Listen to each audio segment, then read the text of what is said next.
మీ అందరిని బట్టి మన ప్రభువును మనందరికి రక్షకుడైన యేసుక్రీస్తు వారి యొక్క పరిశుద్ధమైన ప్రశస్తమైన నామములో మీ అందరికీ వందనాలు శుభములు తెలియజేస్తున్నానండి.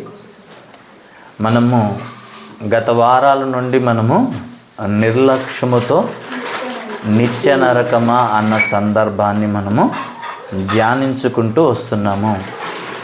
ఈ దినం చివరి భాగాన్ని మనము ధ్యానించుకొని ముగించుకుందాము.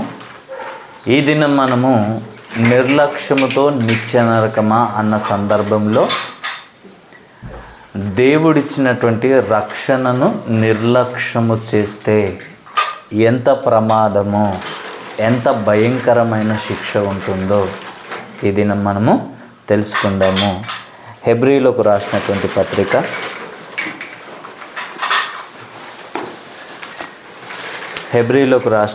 పత్రిక 2వ అధ్యాయము, హెబ్రీలకు రాసినటువంటి పత్రిక 2వ అధ్యాయము 3వ వచనము 4వ వచనము కలిసి ఉంటాయి. దాన్ని చదువుకుందాం. ఇంత గొప్ప రక్షణను మనము నిర్లక్ష్యము చేసిన ఎడల ఎలాగు తప్పించుకొందుము?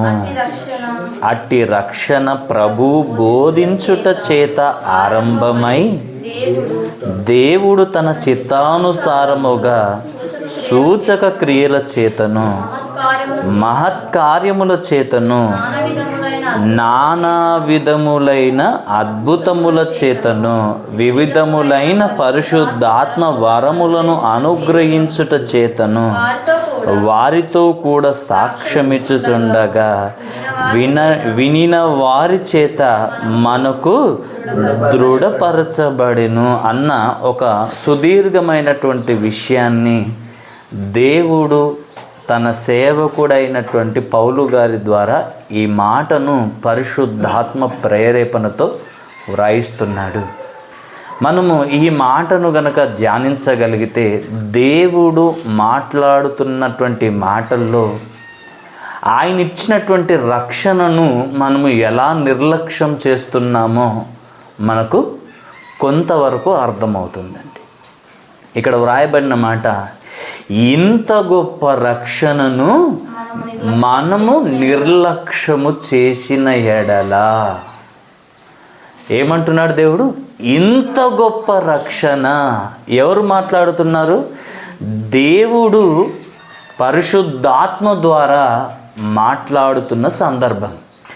ఇంత గొప్ప రక్షణ, ఎంత గొప్పది దేవుడు మనకిచ్చినటువంటి రక్షణ అని మనం ఆలోచించగలిగితే, పాపము చేసిన మనమందరము ఆ పరలోకాన్ని, ఆ పరలోక మహిమను, దేవునితో ఉన్నటువంటి బంధమును సమస్తమును కోల్పోయి పతనావస్థలో నాశనమైన స్థితిలో మనము నరకానికి జారిపోవలసినటువంటి వారిగా ఉన్నటువంటి మనల్ని దేవుడు తన ప్రేమ చేత, తన కృప చేత, తన కనికరము చేత దేవుడు మనల్ని ప్రేమించి కనికరించి యేసుక్రీస్తు ద్వారా దేవుడు మనకు ఉచితముగా రక్షణను అనుగ్రహించాడు. కోల్పోయినటువంటి ఆ బంధాన్ని తిరిగి మరలా మనకు అనుగ్రహించాడు. కోల్పోయిన మహిమను పొందుకోవడానికి దేవుడు మరలా మనకు ఒక అవకాశం ఇచ్చాడు. ఎలా ఇచ్చాడు అనంటే, రక్షణ ద్వారా దేవుడు మనకు మరొక అవకాశాన్ని ఇచ్చాడు. దేవునితో కోల్పోయిన బంధాన్ని తిరిగి పొందుకోవడానికి, కోల్పోయిన మహిమను తిరిగి పొందుకోవడానికి, దేవుడున్న ఆ పరలోకానికి తిరిగి చేరుకోవడానికి దేవుడు ఈ అమూల్యమైన రక్షణను దేవుడు మనకు అనుగ్రహించాడు. ఎలాంటిది ఈ రక్షణ అంటే, నేనైతే చెప్పగలను, దేవుడు మనకిచ్చినటువంటి రక్షణ అమూల్యమైనది. అమూల్యమైనది అని అంటే అర్థం ఏంటిది అంటే, దేవుడిచ్చినటువంటి రక్షణను మనము ఆలోచిస్తే అది అమూల్యమైనట్టుగా మనకు కనబడుతుంది. అంటే విలువ కట్టలేనంత గొప్పది. ఈ లోకంలో అన్నింటికంటే గొప్పది ఏదైనా ఉంది అని అంటే దేవుడు మనకిచ్చినటువంటి రక్షణ. ఈ రక్షణను మనం ఏం చేస్తున్నామంట? నిర్లక్ష్యం చేస్తున్నామంట. దేవుడు మనకు అనుగ్రహించినటువంటి ఈ రక్షణను మనము నిర్లక్ష్యము చేస్తున్నామంట. నిర్లక్ష్యము చేసిన వారు ఎలా తప్పించుకుంటారు? తప్పించుకోవడం సాధ్యమా అని అంటే 100% ఈ మాటను మనం ఆలోచిస్తే దేవుడిచ్చిన రక్షణను నిర్లక్ష్యం చేస్తే తప్పించుకోవడము అసాధ్యము. మీకు ఒక విషయం అర్థం కావాలి. పాపము చేసిన ఏ వ్యక్తి అయినా దేవుని చేతిలో నుండి తప్పించుకోవడము అసాధ్యం. మనకు తెలుసు కదా, మనం ఎన్నోసార్లు చదువుకున్నాము. పేతురు రాసినటువంటి పత్రికలో మనకు వ్రాయబడినటువంటి మాటలు మనకు తెలుసు. 2వ పత్రికలో దేవదూతలు పాపం చేసినప్పుడు దేవుడు వారిని విడిచిపెట్టాడా? విడిచిపెట్టక కటికమైన చీకటి గల బిలములోనికి త్రోసి శిక్షలోనికి దేవుడు పంపించాడు. అంటే దేవదూతలు పాపం చేస్తే దేవుడు వారిని క్షమించక శిక్షించాడు. నోవాహు కాలంలో ఉన్నటువంటి ప్రజలు పాపము చేశారు, బలాత్కారముతో నిండుకున్నారు. దేవుడు వారికి అవకాశం ఇచ్చాడు, మారండి అని 100 సంవత్సరాల అవకాశం ఇచ్చాడు. మారకపోతే పాపము చేసిన ఆ ప్రజలను దేవుడు ఏం చేశాడు? క్షమించాడా? శిక్షించాడా? నోవాహు కాలంలో ఉన్నటువంటి ప్రజలను కూడా దేవుడు వదిలిపెట్టలేదు, శిక్షించాడు. సొదొమ గొమొర్రా పట్టణాల గురించి కూడా వ్రాయబడింది. వారు కామముతో నిండిపోయి పాపముతో నిండిపోయి ఉన్నప్పుడు దేవుడు వారిని కూడా క్షమించక అగ్ని గంధకముల చేత ఆ పట్టణాలను బూడిద చేసి భస్మము చేసి దేవుడు మనందరికీ కూడా ఒక విషయాన్ని మనకు తెలియజేస్తున్నాడు. తప్పు చేసిన వారు ఎవరైనా ఈ లోక చట్టాల నుండి తప్పించుకోవచ్చేమో కానీ నా చేతిలో నుండి తప్పించుకోవడము అసాధ్యము అన్నమాట మనకు దేవుడు ఈ మాటలను మన ముందు పెట్టి మనకు తెలియజేస్తున్నాడు. ఇప్పుడున్నటువంటి మనమందరము కూడా పాపము చేస్తే తప్పించుకోవడం అనేది అసాధ్యమన్న విషయాన్ని మీరు మర్చిపోవద్దు. ఎన్ని పాపాలు చేసినా దేవుడు నన్ను ఏమంటలేడు అని మీరు అనుకోవచ్చు.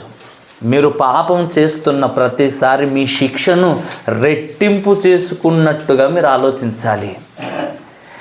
మీరు చనిపోతే చాలు దేవుని చేతిలో పడతారు. జీవము గల దేవుని చేతిలో పడడము ఎంత భయంకరమైనదో, ఎంత భయంకరమో మీరు రుచి చూస్తారు. కనుక దేవుడిచ్చినటువంటి రక్షణను నిర్లక్ష్యము చేస్తే తప్పించుకోవడం అనేది అసాధ్యమని దేవుడు మనకు తెలియజేస్తున్నాడు. దేవుడిచ్చినటువంటి రక్షణను ఎలా నిర్లక్ష్యం చేస్తున్నామో తెలుసుకోవడానికి ముందు కొన్ని విషయాలను, దేవుడు మనకు ఈ రక్షణను ఎలా ఇచ్చాడో కొన్ని విషయాలను మనము ధ్యానించుకుందాము. దేవుడు చెప్తున్నటువంటి మాట, ఈ రక్షణ ఎలా ఆరంభమైంది, ఎవరి ద్వారా మనకు రక్షణ కలుగుతుందో ఇప్పుడు మనం కొన్ని మాటలు ధ్యానించుకుందాము. యోహాను గారు రాసినటువంటి సువార్త 3వ అధ్యాయము 17వ వచనం.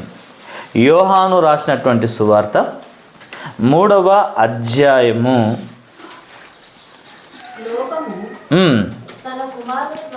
17వ వచనము. లోకము తన కుమారుని ద్వారా రక్షణ పొందుటకే గాని లోకమునకు తీర్పు తీర్చుటకు దేవుడు లోకములోనికి ఆయనను పంపలేదు అన్న మాట ఇక్కడ వ్రాయబడింది. యేసుక్రీస్తు ప్రభుల వారిని దేవుడు ఈ లోకానికి ఎందుకు పంపించాడు అన్న మాట ఇక్కడ వ్రాయబడింది. ఎందుకు పంపించాడంట?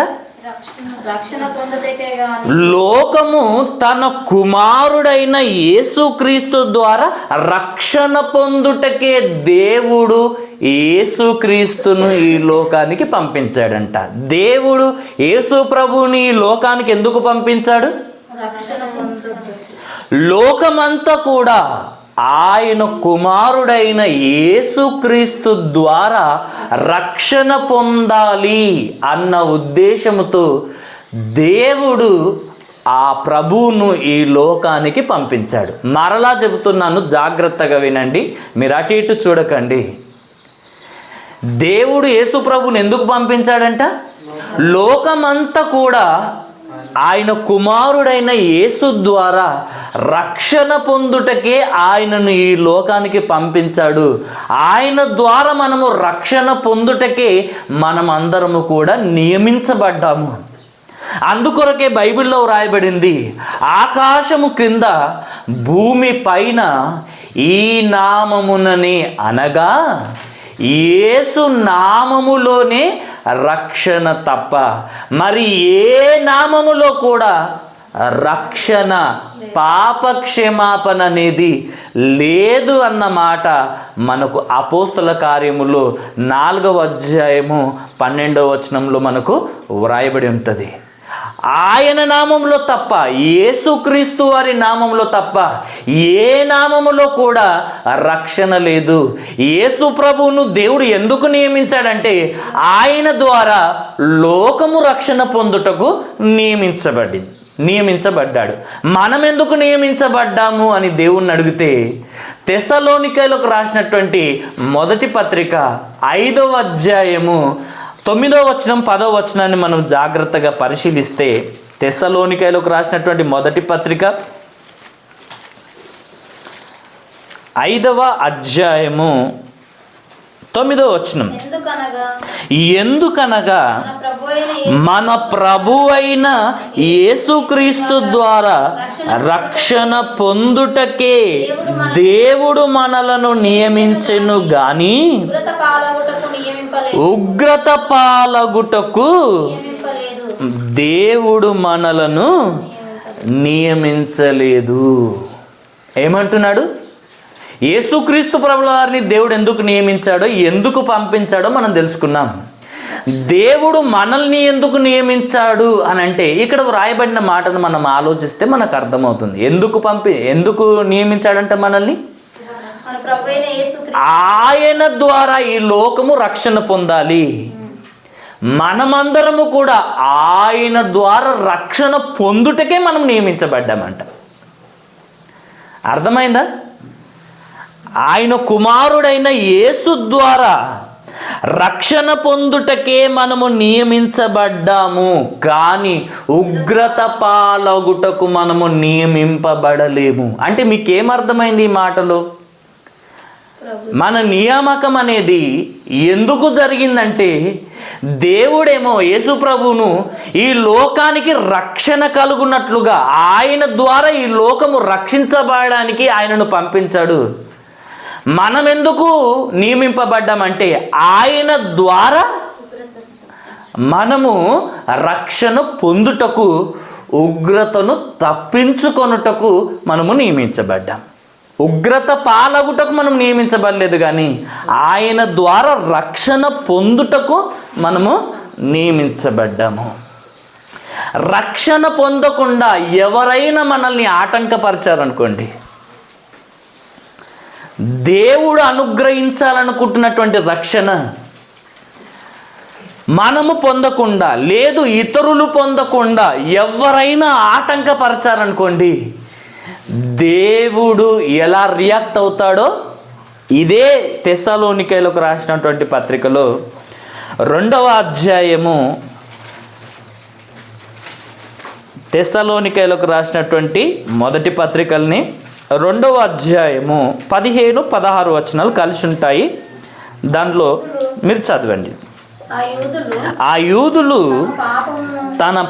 తమ పాపములను ఎల్లప్పుడూ సంపూర్తి చేయుటకై ప్రభువైన యేసును ప్రవక్తలను చంపి మమ్మును హింసించి అన్యజనులు రక్షణ పొందుటకై వారితో మేము మాటలాడకుండా మమ్మును ఆటంకపరుచుచు దేవునికి ఇష్టలు కాని వారును మనుషులకందరికీ విరోధులునై ఉన్నారు. దేవుని ఉగ్రత తుదముట్ట వారి మీదికి వచ్చెను. ఇక్కడ మనం తెలుసుకోవాల్సినటువంటి మాట, అన్యజనులు, దేవుని ఎరగని వారు దేవుడు అనుగ్రహించే ఈ రక్షణ పొందకుండా ఆటంకపరిచేవారు ఎవరైనా సరే. ఒకనాడు యూదులు ఆటంకపరిచారు, ఈ రక్షణ సువార్తను వారికి ప్రకటించకుండా యూదులు ఆటంకపరిచారు. ఇప్పుడు ఈ సువార్తను లోకానికి ప్రకటించకుండా ఆటంకపరిచే వారందరి విషయముల్లో దేవుడు మాట్లాడుతున్నటువంటి మాట ఇది. ఏమంటున్నాడు? సువార్తను ప్రకటించకుండా, రక్షణ పొందకుండా, సువార్తను ప్రకటించకుండా ఆటంకపరిచే వారందరి మీదకి ఏమొస్తుందంట? దేవుని ఉగ్రత వారిని తుదముట్టించడానికి వారి మీదికి వస్తుంది అన్న మాట ఇక్కడ వ్రాయబడింది. ఏమొస్తుందంట? సువార్త ప్రకటింపబడకుండా, దేవుడు అనుగ్రహించే రక్షణ పొందకుండా ఆటంకపరిచే వారు ఎవ్వరి మీదకైనా దేవుని ఉగ్రత వారిని తుదముట్టించడానికి వస్తుంది అన్న మాట ఇక్కడ వ్రాయబడింది. ఇప్పుడు మనం ఆలోచించాల్సినటువంటి విషయం ఏంటిదంటే, దేవుని యొక్క ఉద్దేశం ఏంటిది, ఆయన కోరిక ఏంటిది అని మనం ఆలోచిస్తే, తిమోతికి రాసినటువంటి మొదటి పత్రికలో 2వ అధ్యాయం 4వ వచనంలో వ్రాయబడిన మాట మనందరికీ తెలుసు. అక్కడ వ్రాయబడిన మాట ఏంటిదంటే, మనుషులందరూ కూడా రక్షణ పొంది సత్యమును గూర్చిన అనుభవ జ్ఞానము గలవారై ఉండవలనని ఆయన ఇచ్చయించుచున్నాడు. అంటే ఆయన కోరుతున్నాడు అన్న మాట మనకు అక్కడ వ్రాయబడింది. ఆయన ఏం కోరుకుంటున్నాడంటే మనందరి నుండి, మనుషులందరూ రక్షణ పొందాలని కోరుకుంటున్నాడా? కొందరు మాత్రమే రక్షణ పొందాలని కోరుకుంటున్నాడా? అందరూ రక్షణ పొందాలని దేవుడు కోరుకుంటున్నాడు. అందరూ రక్షణ పొందకుండా ఆటంకపరిచే వారందరి మీదకి దేవుని ఉగ్రత వస్తుందని మనం ఇంతకుముందే తెలుసుకున్నాం. ఇప్పుడు ఈ మాటను బట్టి మనం ఆలోచించాల్సిన విషయం ఏంటిదంటే, అందరూ రక్షణ పొందాలి, సత్యమును గూర్చిన అనుభవ జ్ఞానము పొందాలి. రక్షణ పొందిన ప్రతి ఒక్కరు కూడా సత్యమును గూర్చిన అనుభవ జ్ఞానము పొందాలి. అప్పుడే మీరు దేవుడు అనుగ్రహిస్తున్న రక్షణ విషయంలో ఎదుగుతున్నట్టు అన్నమాట మనకు లేఖనాలను పరిశీలిస్తే మనకు అర్థమవుతుంది. ముందు ఈ మాటలను కూడా మనం ఆలోచిద్దాం. ఇక్కడ మనం ఆలోచించాల్సిన విషయం ఏంటంటే, అందరూ రక్షణ పొందాలి అని దేవుడు కోరుకుంటున్నాడు. అందరూ రక్షణ పొందాలంటే, ఇప్పుడు అందరూ రక్షణ పొందడానికి, లోకమంతా రక్షణ పొందడానికి దేవుడు ఎవరిని పంపించాడు? యేసును పంపించాడు. యేసు ప్రభువును పంపించాడు. అవునా కాదా? ఆయన పరలోకములో ఉన్నప్పుడు ఎలా ఉన్నాడంట? ఎలా ఉన్నాడని వ్రాయబడింది, ఆదియందు వాక్యం ఉండెను, వాక్యము దేవుడై ఉండెను అన్న మాట వ్రాయిస్తూ కిందకు వచ్చేసరికి ఆ వాక్యమే కృపా సత్య సంపూర్ణుడిగా మన మధ్యలోనికి వచ్చి నివసించాడు అన్న మాట కూడా మనకు మొదటి అధ్యాయంలో యోహాను సువార్తలో మనకు కనబడుతుంది. అంటే ఆ వాక్యమైన ప్రభువు ఎక్కడికి వచ్చాడంట? ఈ భూమి మీదకి వచ్చాడు. ఎందుకు వచ్చాడంటే, లోకమంతా ఆయన ద్వారా రక్షణ పొందుటకు. అదే మాట మనకు అపోస్తుల కార్యముల్లో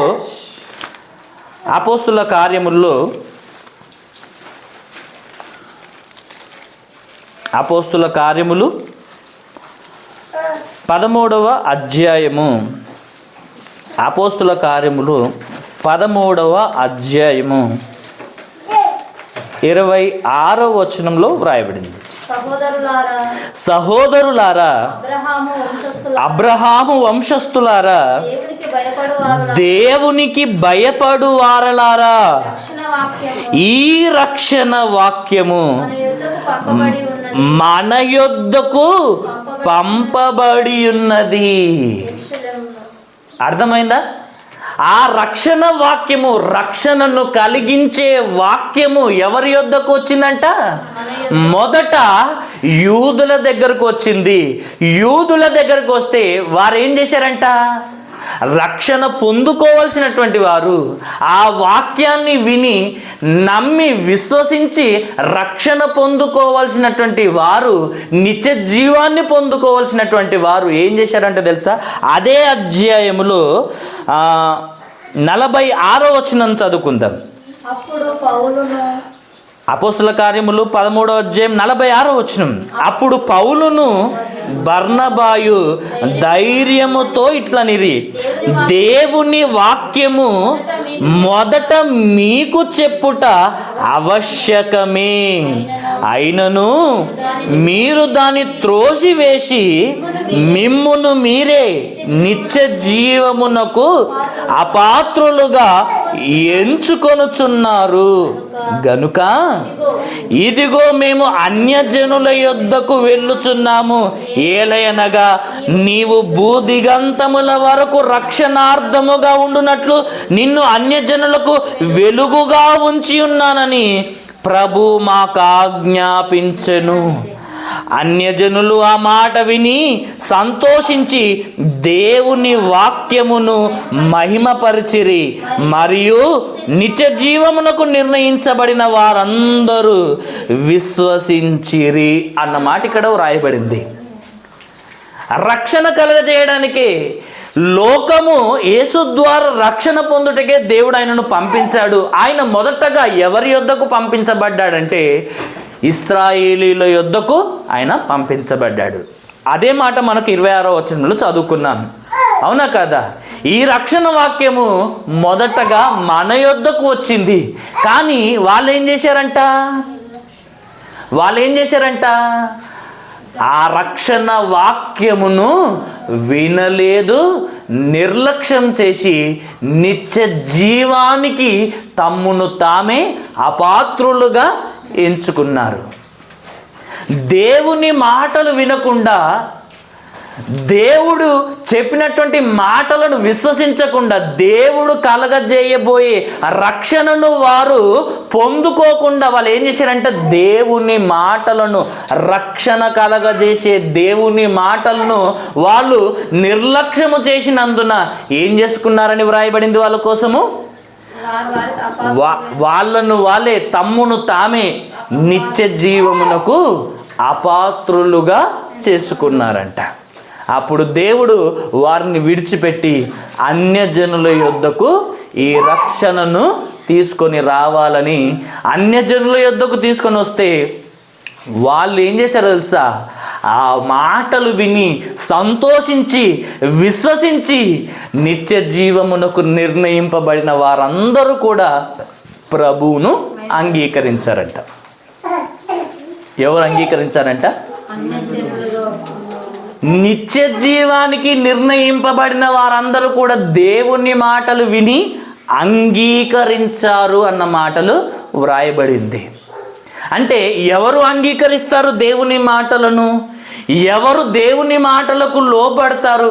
ఎవరు దేవుని మాటలను విశ్వసిస్తారంటే నిత్య జీవమునకు నిర్ణయింపబడిన వారే. అర్థమైందా? పిలువబడిన వారు ఎంతమంది అంట? అనేకులు ఉన్నారని వ్రాయబడింది. పిలువబడిన వారు ఎంతమంది అంట? ఇప్పుడు మీరందరూ కూడా వాక్యము చేత, ప్రభువు చేత, సేవకుల చేత పిలువబడిన వారే. పిలువబడిన వారు ఇంతమంది ఉన్నారు. రక్షణ పొందుకునేవారు ఎంతమంది ఉన్నారు? అదేంటిది? మేము ఆల్రెడీ బాప్తిస్మం తీసుకున్నాము కదా అని మీరు భ్రమలో ఉండొచ్చు. రక్షణలోనికి వచ్చాము కదా అన్న ఆలోచనలోనికి వచ్చి ఉండొచ్చు. కానీ దేవుని వాక్యము సెలవిస్తుంది, దేవుడు మీకు అనుగ్రహించిన రక్షణను మీరు కొనసాగించుకుంటున్నారా, ఎప్పుడో పోగొట్టుకున్నారా అన్న విషయాన్ని మీ జీవితాన్ని మీరు పరీక్షించుకుంటే మీకు అర్థమవుతుంది. అర్థమైందా నేను చెప్పిన మాట? నిత్య జీవానికి నిర్ణయింపబడిన వారే దేవుని మాట వింటారు, దేవుని మాటలకు లోబడతారు. ఎంత కష్టమైనా దేవుని మాటలకు విధేయత చూపుతారు. నిత్య జీవం కొరకు నిర్ణయింపబడలేదనుకోండి, పిలువబడిన లిస్టులోనే ఉంటావు, కానీ ఏర్పరచబడిన వారి లిస్టులో ఉండవు. ఒక మాట వ్రాయబడింది, పిలువబడిన వారు అనేకులు, ఏర్పరచబడిన వారు కొందరే. ఆ దినములు తక్కువ చేయబడకపోతే ఏర్పరచబడిన వారందరినీ సైతము మోసం చేయడానికి, వారు పొందుకున్న రక్షణను దొంగిలించడానికి లేదా తీసివేయడానికి సాతానుడు గర్జించు సింహము వలె ఎదురు చూస్తూ ఎవరిని మృంగాలా అని ప్రతిక్షణము ఎదురు చూస్తున్నాడు. ఏర్పరచబడిన వారిని సైతం మోసం చేయడానికి వాడు రెడీగా ఉన్నాడు. పిలువబడిన వారేమో అనేకులు ఉన్నారు, ఏర్పరచబడిన వారు కొందరే. దేని కొరకు? నిత్య జీవం కొరకు. నిత్య జీవం కొరకు ఏర్పరచబడిన వారు లేదా నిర్ణయింపబడిన వారు.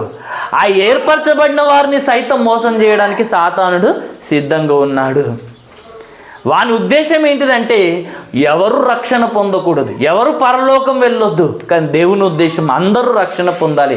సాతాను ఉద్దేశం ఎవరు కూడా రక్షణ పొందుకోవద్దు. ఒకవేళ రక్షణలోనికి వచ్చిన ఆ రక్షణను మీరు మధ్యలోనే విడిచిపెట్టేటట్లు, పోగొట్టుకునేటట్లు, ఆ రక్షణను దేవుడు మీరందరూ కూడా నిర్లక్ష్యము చేసేటట్లు సాతానుడు మిమ్మల్ని మోసం చేయడానికి రెడీగా ఉన్నాడు. ఒక మాట అంటాడు యేసు ప్రభు, ధనవంతుడు పరలోక రాజ్యములో ప్రవేశించుట దుర్లభము అన్నమాట. ధనవంతుడు పరలోక రాజ్యంలో ప్రవేశించుట కంటే సూది బెజ్జములో ఒంటె దూరుట సులభము అన్న మాట యేసు ప్రభువు చెప్పగానే ఒక శిష్యుడు అంటాడు, ఇలా అయితే ఎవడు రక్షణ పొందగలడు? అమ్మా మీకు అర్థమైందా? ఎవడు రక్షణ పొందగలడు ప్రభువా? ఇట్లయితే ఎవరు రక్షణ పొందగలడు అంటే దేవుని మాట వినాలి. ధనవంతుడు విన్నాడు? అక్కడ వినలేదు. ఒక ధనవంతుడు యేసు ప్రభు దగ్గరకు వచ్చి నిత్య జీవమునకు వారసుడను కావాలంటే నేనేం చేయాలి అని అంటే మొదటగా ఏమన్నాడు యేసు ప్రభు? ఆజ్ఞలను పాటించు అన్నాడు. నేను చిన్న ఉన్నప్పటి నుండి నేను ఆజ్ఞలను పాటిస్తూనే వచ్చాను అని అంటే, అయితే నువ్వు ఆజ్ఞలను పాటిస్తున్నావు కదా, నువ్వు నిత్య జీవానికి వారసుడు కావాలనుకుంటున్నావు కదా, పరలోకాన్ని పొందుకోవాలనుకుంటున్నావు కదా, అయితే నీకు ఒకటి కొదవగా ఉంది. పరలోకానికి నువ్వు చాలా దగ్గరగా ఉన్నావు, ఒకటి కొదవగా ఉంది. ఆ ఒకటి నువ్వు చేస్తే పరలోకాన్ని చేరుకుంటావని. ఏంటిది ప్రభు అన్నాడు?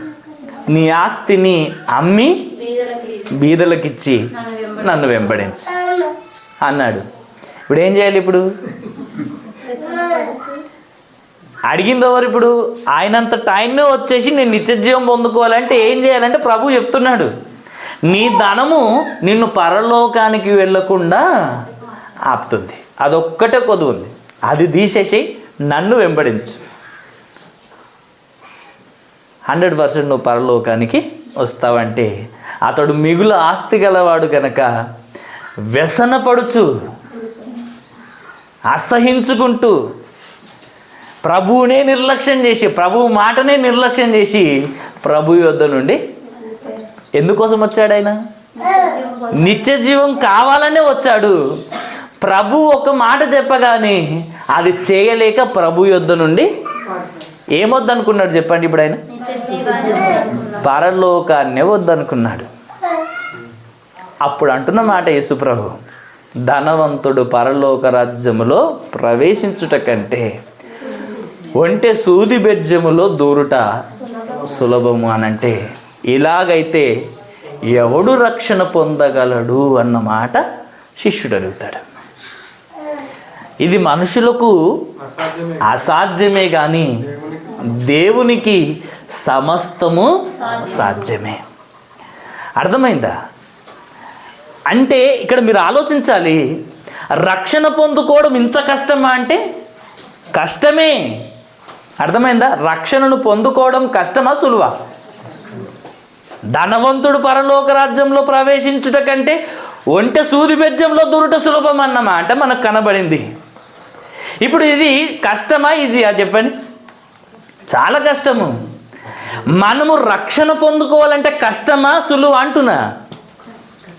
ఒక మాటలో చెప్పాలంటే కష్టమే. అందుకొంకే శిష్యుడు ఏమంటున్నాడు? అలాగైతే ఎవడు రక్షణ పొందగలడు ప్రభువా అన్న మాట అంటాడు. లూకాసు వార్త 13వ అధ్యాయానికి వచ్చేసరికి అక్కడ రాయబడినటువంటి మాటలను పరిశీలిస్తే అక్కడేమంటాడు తెలుసా? రక్షణ పొందువారు కొంతమందేనా కొద్ది మందేనా అని అడుగుతాడు శిష్యుడు. ఏమడుగుతాడు? రక్షణ పొందువారు కొంతమందేనా కొద్ది మందేనా అని అడిగితే అప్పుడు యేసుప్రభు అంటాడు,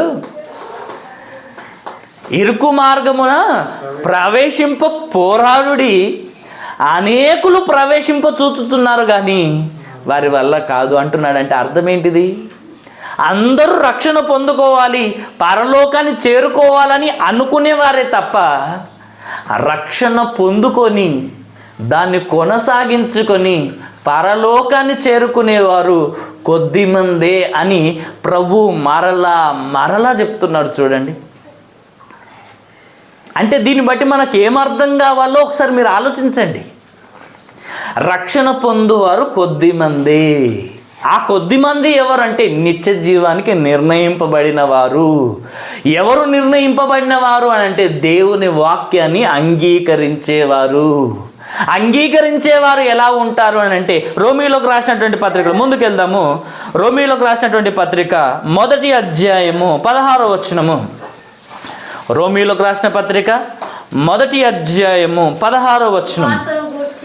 సువార్తను గూర్చి నేను సిగ్గుపడువాడును కాను, ఏలయనగా నమ్ము ప్రతివానికి అమ్మా ఎవరికంట? దేన్ని నమ్మాలి? సువార్తను నమ్ము ప్రతివానికి రక్షణ కలగజేయుటకు అది దేవుని శక్తి అన్నమాట వ్రాయబడింది. అమ్మ మీకు అర్థమైందా ఈ మాట? ఏమని వ్రాయబడింది అక్కడ? సువార్తను గురించి నేను సిగ్గుపడను, ఈ సువార్తను ప్రకటించడానికి నేను సిగ్గుపడను అని అంటున్నాడు. ఎందుకంటే ఈ సువార్త యొక్క విలువ భక్తునికి అర్థమైంది, పౌలు గారికి అర్థమైంది కనుక ఈ సువార్తను గురించి ప్రకటించడానికి నేను సిగ్గుపడను. ఎందుకంటే ఈ సువార్త ఎంత గొప్పదంటే ఇది ప్రకటించబడిన తర్వాత దీన్ని నమ్మేవారు ఎవరైనా సరే, యూదుడైనా అన్యుడైనా ఎవరైనా సరే, గ్రీసు దేశస్థుడు అంటే అన్యుడు, యూదుడైనా అన్యుడైనా ఎవరైనా సరే విని నమ్మే ప్రతి ఒక్కరికి రక్షణ కలగజేసేదే సువార్త. విని నమ్మే ప్రతి వారికి రక్షణ కలగజేసే శక్తి గలది సువార్త అని బైబిల్లో రాయబడింది. సువార్త అంటే ఏంటిది? సువార్త అంటే ఏంటిది? కొరింథీయులకు రాసిన పత్రికలో 15వ అధ్యాయము 3వ వచనంలో మన అందరికి తెలిసిన మాట తీయకండి. లేఖనముల ప్రకారము యేసుక్రీస్తు మన అందరి కొరకు చనిపోయి సమాధి చేయబడి లేఖనముల ప్రకారము 3వ దినమున తిరిగి లేచాడు. ఆయన మరణ సమాధి పునరుత్థానమే సువార్త. ఆ సువార్త మాటలను నమ్మి విశ్వసించే వారందరికీ రక్షణ కలగజేస్తుంది అన్నమాట ఇక్కడ వ్రాయబడింది. ఏం కలగజేస్తుందంట? ఆ యేసుక్రీస్తు ప్రభుల వారిని గురించినటువంటి మరణ సమాధి పునరుత్థానం ఎవరి కొరకు? ఆయన మరణం ఎవరి కొరకు? ఆయన పునరుత్థానం ఎవరి కొరకు? ఆయన ఈ లోకానికి ఎందుకు వచ్చాడు? ఏం చేశాడు?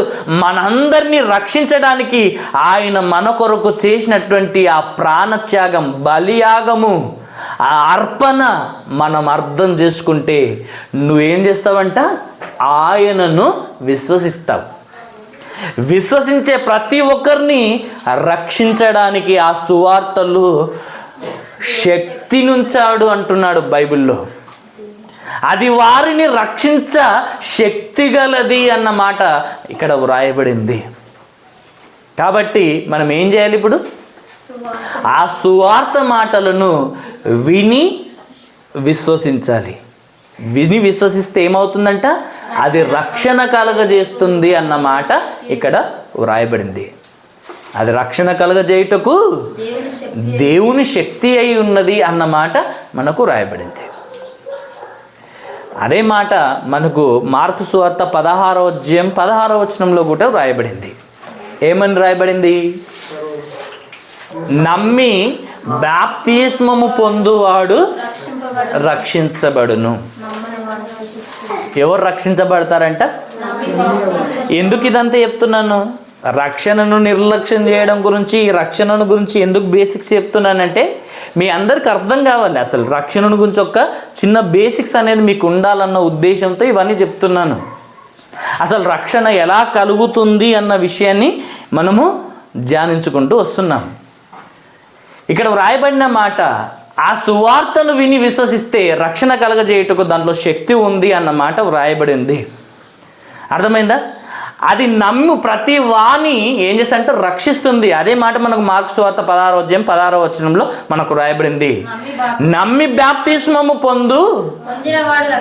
నమ్మి బాప్తిస్మం పొందిన ప్రతి వాడు నమ్మి ఏం చేయాలంట? బాప్తిస్మం. ఏం నమ్మాలి? ఎందుకు బాప్తిస్మం తీసుకోవాలంటే యేసు ప్రభు మరణ సమాధి పునరుత్థానము అది నా రక్షణ కొరకే, నా పాప క్షమాపణ కొరకే, నన్ను పరలోకం తీసుకొని వెళ్ళడానికే యేసుక్రీస్తు ప్రభుల వారి త్యాగం చేశాడని నువ్వు నమ్మి విశ్వసించి నువ్వు నమ్మి బాప్తిస్మము పొందగలిగితే నువ్వు రక్షించబడతావు. నమ్మకపోయినా విశ్వసించకపోయినా నీకు శిక్ష విధించబడుతుంది. ఇది సువార్త. నమ్మి బాప్తిస్మం పొందితే రక్షణ, నమ్మకపోతే శిక్ష అని మనకు క్లియర్గా దేవుని వాక్యము మనల్ని హెచ్చరిస్తుంది. కాబట్టి నమ్మిన మనం అందరము కూడా ఏం చేయాలి? ఇప్పుడు బాప్తిస్మము తీసుకోవాలి. బాప్తిస్మం అంటే ఏంటిది? యేసుక్రీస్తు మరణ సమాధి పునరుత్థానములో పాలు పొందడం, పాపముల విషయమై చనిపోయి నీతి విషయమై జీవించడం, క్రొత్తగా జన్మించడం లేదా మరొక నూతన జన్మ పొందడం లేదా మొదటి పునరుత్థానం అని కూడా బైబిల్లో దీని గురించి వ్రాయబడి ఉంది. కాబట్టి ఇప్పుడు మనం ఏం చేయాలి అని ఆలోచిస్తే బైబిల్లో దేవుడు చెప్తున్నాడు మనకు వాక్యము ద్వారా. ఇప్పుడు నమ్మి బాప్తిస్మం పొందితే రక్షించబడతాము, నమ్మకపోతే శిక్ష విధించబడుతుంది అని దేవుడు చెప్పాడు కదా. మళ్ళా నమ్మిన వారందరూ కూడా ఏం చేయాలంట? బాప్తిస్మము తీసుకోవాలి. ఈ విషయంలో నిర్లక్ష్యం చేస్తే కూడా బాప్తిస్మం తీసుకునే విషయంలో కూడా నిర్లక్ష్యం చేస్తే అవునా కాదా?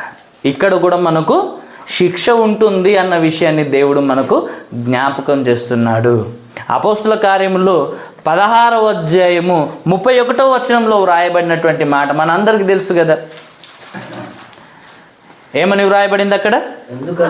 ఎందుకనగా తాను నియమించిన మనుషుల చేతని 16వ అధ్యాయము అందుకు వారు ప్రభు అయిన యేసునందు విశ్వాసముంచుము, అప్పుడు నీవును నీ ఇంటి వారును రక్షణ పొందుదురు అన్న మాట అక్కడ వ్రాయబడింది. అంటే ప్రభు యొక్క త్యాగాన్ని విశ్వసించి బాప్తిస్మం తీసుకున్న మనం అందరము కూడా రక్షణ పొందుతాము అని దేవుని వాక్యం సెలవిస్తుంది. అది విశ్వసించిన వారందరూ కూడా రక్షించబడతారు అన్న మాట కూడా మనకు అక్కడ కనబడుతుంది. మనకు తెలుసు కదా, ఈ రోమీలోకి రాసినటువంటి పత్రికని 10వ అధ్యాయములు 9-10 వచనాలు ఒకసారి చదవండి. అది చదువుకొని మనం ముందుకెళ్దాం. అదేమనగా యేసు ప్రభు అని నీ నోటితో ఒప్పుకొని దేవుడు మృతులలో నుండి ఆయనను లేపెనని నీ హృదయమందు విశ్వసించాలి. అప్పుడు నువ్వు రక్షించబడతావు. ఎప్పుడు రక్షించబడతావంట? యేసు ప్రభు అని నీ నోటితో ఒప్పుకోవాలి. దేవుడు ఆయనను మృతులలో నుండి తిరిగి లేపెనని విశ్వసించాలి. నీ నోటితో ఒప్పుకోవాలి, హృదయములో విశ్వసించాలి. అప్పుడు మనకేం కలుగుతుందంట? రక్షణ కలుగుతుంది అన్నమాట. 10వ వచనం, ఏలయనగా నీతి కలుగునట్లు మనుషుడు హృదయములో విశ్వసించును, రక్షణ కలుగునట్లు నోటితో ఒప్పుకోను. ఏం చేయాలంటే ఇప్పుడు నోటితో ఒప్పుకోవాలి, హృదయంలో విశ్వసించాలి. అప్పుడే మనకు రక్షణ అన్న మాట అక్కడ కనబడుతుంది. నీతి కలగడానికి నువ్వు హృదయంలో విశ్వసించాలి, రక్షణ కలగడానికి నువ్వు నోటితో ఒప్పుకోవాలి. అర్థమైందా? యేసు చేసినటువంటి త్యాగాన్ని, యేసు ప్రభు చేసినటువంటి త్యాగాన్ని నీ హృదయంలో విశ్వసించాలి, నోటితో ఒప్పుకోవాలి. ఒప్పుకొని నువ్వు నమ్మి బాప్తిస్మము పొందాలి, రక్షించబడతావు. అర్థమైందా? ఏమేం చేయాలంట? రక్షణ పొందడానికి ఏమేం చేయాలంట? నోటితో ఒప్పుకోవాలి, హృదయంలో విశ్వసించాలి. విశ్వసించిన దాని ప్రకారం ఒక మాట చెప్పాలంటే నువ్వు ప్రార్థన కూడా చేయాలి. ఇదే అధ్యాయంలో 17వ వచనంలో రాయబడి ఉంటుంది, ప్రభు నామమును బట్టి ప్రార్థన చేయవాడెవడో వాడు రక్షించబడును అన్న మాట ఈ రోమీలోకి రాసిన పత్రికని 10వ అధ్యాయం 17వ వచనంలో వ్రాయబడి ఉంటుంది. అంటే నోటితో ఒప్పుకోవాలి, హృదయంలో విశ్వసించాలి, మన పాప క్షమాపణ కొరకు ప్రభు నామములో ప్రార్థన చేయాలి, యేసు ప్రభువును నమ్మి బాప్తిస్మము పొందాలి. ఈ 3 విషయాలు నేను చెప్పాను. 4వ విషయం చివరిలో చెప్తాను. ఏమేం చెప్పాను? మొదటిగా యేసు ప్రభువును నమ్మాలి, హృదయంలో విశ్వసించాలి, నోటితో ఒప్పుకోవాలి. మొదటి మాట. రెండో మాట, ఒప్పుకున్న మనము, విశ్వసించిన మనము ప్రభు నామములో ప్రార్థన చేయాలి. మూడవది, నమ్మి బాప్తిస్మము పొందాలి. ఈ 3 మనము చేయాలి. ఈ 3ంటితో పాటు చివరిది ఏంటంటే అంతము వరకు సహించాలి. అప్పుడే మనము రక్షణ పొందుకుంటాం. అప్పటిదాకా మనం రక్షణలోనే ఉన్నట్టు. అర్థమైందా? ఒకవేళ అంతం వరకు సహించకపోతే దేవుడిచ్చినటువంటి రక్షణను మనం మధ్యలోనే వదిలేసినట్టు. ముగింపులో చెప్తాను ఆ మాట. ఇది జస్ట్ మీకు ఇంట్రడక్షన్గా ఇవన్నీ విషయాలు మీకు చెప్పాను. ఇవన్నీ మీ మనసులో ఉంచుకోనండి. ఇప్పుడు ఆ రక్షణార్థమైనటువంటి ఆ జ్ఞానము, ఆ మారు మనసు ఎలా ఉంటుందో, అది మనకు వస్తే మన బ్రతుకు ఎలా ఉంటుందో, మనం ఎలా ఉండాలో కొన్ని విషయాలు మనము ఆలోచించి ఆ రక్షణను మనము కొనసాగించుకోవడానికి ఏం చేయాలో, ఆ రక్షణ విషయంలో ఎలా ఎదగాలో మనం ధ్యానించుకొని అది నిర్లక్ష్యం చేస్తే మనకు ఎంత పెద్ద శిక్ష ఉంటుందో మనము కొద్దిసేపు ఆలోచించి ముగించేసుకుందాము. ఒకసారి కొరింథీయులకు రాసినటువంటి 2వ పత్రిక 7వ అధ్యాయము, కొరింథీయులకు రాసినటువంటి 2వ పత్రిక 7వ అధ్యాయము 10వ వచనం. దైవ చిత్తానుసారమైన దుఃఖము రక్షణార్థమైన మారు మనసు కలుగజేయును. ఇవన్నీ మనం విశ్వసించామనుకోండి. ఇప్పటిదాకా నేను చెప్పినటువంటి మాటలు ఉన్నాయి కదా, వాక్యంలో చూపించిన మాటలు ఉన్నాయి కదా, అవన్నీ మీ హృదయములో ఉంటే ఇప్పుడు మీకు ఎలాంటి మనసు కలుగుతుందో తెలుసా? ఎలాంటి దుఃఖము మీ జీవితంలో కలుగుతుందో తెలుసా? దైవ చిత్తానుసారమైన దుఃఖము మీ జీవితంలో కలుగుతుంది. ఎందుకంటే కోల్పోయినటువంటి మహిమను మనం పొందుకుంటున్నాము, కోల్పోయినటువంటి ఆ పరలోకాన్ని మనం పొందుకుంటున్నాము, కోల్పోయినటువంటి దేవునితో ఉన్న అనుబంధాన్ని తిరిగి దీని ద్వారా మనం పొందుకుంటున్నాం. ఒకప్పుడు మన పరిస్థితి మనం ఆలోచించాలి, దేవునికి ఎంత దూరంగా ఉన్నామో మనకు అర్థం కావాలి. అప్పుడు మీకు ఆ విషయం మీకు అర్థమైతే, మీరు ఎన్ని పాపాలు చేశారో, మీరు దేవుణ్ణి ఎంత దుఃఖపెట్టారో, దేవునికి ఎంత విరోధంగా నడుచుకున్నారో, ఇవన్నీ మాటలు మీకు అర్థమైతే, మిమ్మల్ని రక్షించడానికి యేసు ప్రభువు వచ్చి మీ కొరకు చేసినటువంటి త్యాగము మీకు అర్థమైతే, శరీర సంబంధమైన దుఃఖం కాదు మీకు కలిగేది. ఎలాంటి దుఃఖం కలుగుతుందంట? దైవ చిత్తానుసారమైన దుఃఖము మీ జీవితంలో ఏర్పడుతుంది. ఎలాంటి దుఃఖం వస్తుందంట మీకు? ఎలాంటి పశ్చాత్తాపం వస్తుందంట? దైవ చిత్తానుసారమైన పశ్చాత్తాపము, దైవ చిత్తానుసారమైన దుఃఖము, దైవ చిత్తానుసారమైన ఏడుపు మన జీవితంలో వస్తుందంట. ఒకప్పుడు వాళ్ళందరూ కూడా యోవేలు గ్రంథంలో చూస్తే వాళ్ళ వస్త్రాలను చింపుకొని ఏడ్చిన వారు కాదంట, వారి హృదయాలను చింపుకొని దేవుని సన్నిధిలో ఏడ్చారంట. ఈ రక్షణార్థమైన దుఃఖము ఎవరి జీవితంలో ఉన్నా వారు తమ హృదయమును చింపుకొని దేవుని సన్నిధిలో పశ్చాత్తాపడతారంట. అదే మాట వ్రాయబడింది, దైవ చిత్తానుసారమైన దుఃఖము రక్షణార్థమైన మారు మనస్సు మీకు కలుగజేస్తుంది. అర్థమైందా? మీ స్థితి మీకు అర్థమైనప్పుడు ప్రభు మనల్ని రక్షించడానికి మన కోసం చేసినటువంటి ఆ త్యాగము మనము విన్నప్పుడు దైవ చిత్తానుసారమైన దుఃఖము మనలో కలుగుతుంది. ఆ దుఃఖం ఏం చేస్తుందంటే రక్షణార్థమైన మారు మనస్సు. ఎలాంటి మారు మనసు అంట?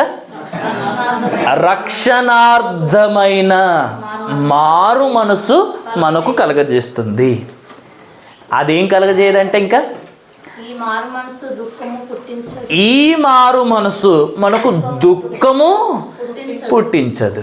ఇప్పుడు మనము ఒట్టివారమో గట్టివారమో ఇప్పుడు ఇక్కడనే మనకు అర్థమైపోతుంది. అమ్మా మీకు అర్థమైందా? దైవ చిత్తానుసారమైన దుఃఖము మనకు రక్షణార్థమైన మారు మనసు కలగజేస్తుంది తప్ప శరీర సంబంధమైన దుఃఖము మన జీవితంలో కలగజేయదు. దేవుని మాటలు వింటూ రక్షణలోనికి వచ్చి కూడా శరీర సంబంధమైన దుఃఖము నీ జీవితంలో ఉంది అని అంటే నువ్వు దేవుని సంబంధివి కానే కావు. లోకములో ఉన్న వాటి కొరకు నువ్వు ఏడుస్తున్నావా? లోకములో అది లేదు ఇది లేదు అని వాటి కొరకు వీటి కొరకు నువ్వు దుఃఖపడుతుంటే ఖచ్చితంగా నువ్వు దేవుని సంబంధివి కావు. ఎందుకంటే దైవ చిత్తానుసారమైన దుఃఖము రక్షణార్థమైన మారు మనసే కలగజేస్తుంది. ఈ మారు మనసు ఎవరిలో ఉన్నా శరీర సంబంధమైన దుఃఖము వారిలో పుట్టించదంట. ఒకవేళ శరీర సంబంధమైన దుఃఖము నీ జీవితంలో పుడుతుందంటే నువ్వు అసలు దేవుని సంబంధివే కావు. ఇక్కడనే నీకు అర్థం కావాలి. అమ్మ మీకు అర్థమైందో అర్థం కాలేదో కానీ ఈ మాట, శరీర సంబంధమైన దుఃఖము నీ జీవితంలో పుడుతుందంటే నువ్వు దేవుని సంబంధివి కావు. శరీర సంబంధంగా దుఃఖపడిన వాళ్ళు ఎవరు ఉన్నారు ఒకసారి చెప్పండి అమ్మా. ఇప్పుడు మీకు అర్థం కావాల్సిన విషయం అందుకొరకు మరీ చెప్తున్నాను అన్నమాట. ఈ మారు మనసు ఎవరి జీవితంలో ఉన్నా వారికి శరీర సంబంధమైన దుఃఖము ఉండదు. ఆత్మ సంబంధమైన దుఃఖమే మనం కలిగి ఉంటాం. శరీర సంబంధమైన దుఃఖము నీ జీవితంలో వస్తుందంటే నువ్వు దేవుని సంబంధివి కావు. ఆ మారు మనసు నీలో ఉంటే ఆ దుఃఖం పుట్టించదంట. శరీర సంబంధమైన దుఃఖం పుట్టించదంట. శరీర సంబంధమైన దుఃఖం ఏం కలగజేస్తుందంట? కిందికి వచ్చేసరికి ఏమంటున్నాడు? మరణమును కలగజేస్తుంది, రక్షణను కలగజేయదంటున్నాడు. ఇప్పుడు మనకు అర్థం కావాల్సిన విషయం ఆడు ఉంది. మీరు ఆలోచించాలి. అది లేదని ఇది లేదని మీరు ఆలోచించకండి. వాటి కొరకు వీటి కొరకు దుఃఖపడకండి. ఎవరి జీవితంలో ఎవరో మెచ్చుకోవాలని, ఎవరి ముఖం మీద కొట్టాలని మనం బ్రతకాలని దేవుడు చెప్పట్లేదు. అలా బ్రతుకుతున్నవారు లోక సంబంధులు. వాళ్ళలాగా మనం బ్రతకాలనుకుంటే నువ్వు రక్షణ పొందలేవు. అర్థమైందా? లోకములో మనము ఉన్న స్థితిలో మనము అన్నపానములు కలిగి మనం ఏం చేయాలంట, కలిగి ఉన్న వాటితో తృప్తి పొందాలి. ఎందుకంటే ఈ లోకం శాశ్వతం కాదు, ఇది కొంతకాలమే. ఈ కొంతకాలమే. శాశ్వతమైన లోకము పరలోకము. అర్థమైందా? నిలువరమైన పట్టణం మనకు ఈ భూమి మీద ఈ లోకంలో ఎక్కడ లేదు.